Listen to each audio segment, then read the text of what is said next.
Estrutura de dados são conjuntos de elementos de mesmo tipo, agrupados e que podem ser acessados através de uma única variável. Essas estruturas facilitam na hora de armazenar vários dados de um mesmo tipo que pertencem ao mesmo contexto, evitando a criação de inúmeras variáveis repetidas para dados semelhantes. Existem alguns tipos de estruturas, como os vetores, as matrizes e os registros. Os vetores são os mais simples e são basicamente uma sequência linear de dados. As matrizes são parecidas com os vetores, mas estas possuem duas dimensões. Os registros são estruturas de dados que podem conter dados de diferentes tipos em forma de variáveis, também podendo conter vetores dentro da sua estrutura. A sintaxe dos vetores e matrizes muda um pouco conforme a linguagem, mas a forma como os dados são acessados e assimilados é a mesma, usando a posição na estrutura. No caso dos vetores, usaremos uma única posição para cada dado, enquanto nas matrizes será necessário informar a posição em um plano dimensional, bidimensional, como se fosse um tabuleiro de xadrez ou uma tabela. Os registros possuem um método diferente para acessar os dados, é usando o nome da variável declarada dentro deste. Bom, como exemplo mostrado na tela, aqui temos a declaração das três tipos de estrutura de dados. Primeiro, o vetor. Segundo, matriz. E terceiro, o registro. O registro é o mais diferente, então vamos falar depois.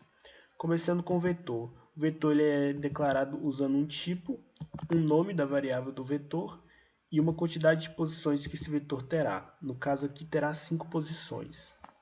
A matriz, de jeito parecido, você precisa de informar um tipo, um nome e a quantidade de posições. Só que aqui você usa duas posições. A primeira posição é a quantidade de linhas e a segunda posição é a quantidade de colunas. Você tem que considerar que a matriz ela é um plano bidimensional, ou seja, é parecido com uma tabela ou como um tabuleiro. Já a declaração do registro, ela é feita separada do programa principal, ela é feita aqui em cima, com essa estrutura aqui, e dentro desse bloco de código vai as variáveis que irão dentro do registro. Aqui eu declarei só uma, mas você pode declarar várias variáveis com diferentes nomes.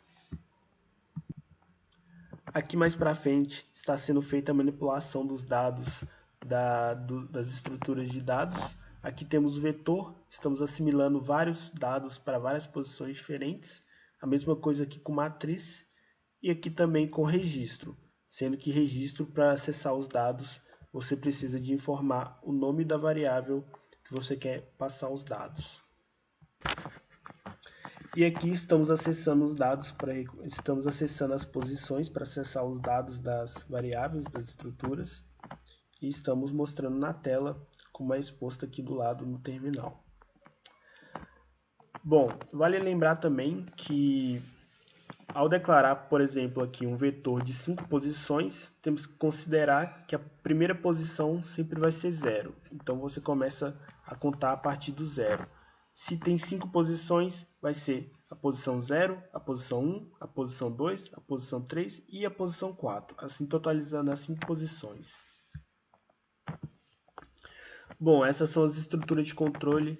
Elas são muito úteis, principalmente quando é preciso guardar vários dados semelhantes, e na programação elas são muito usadas com diferentes propósitos.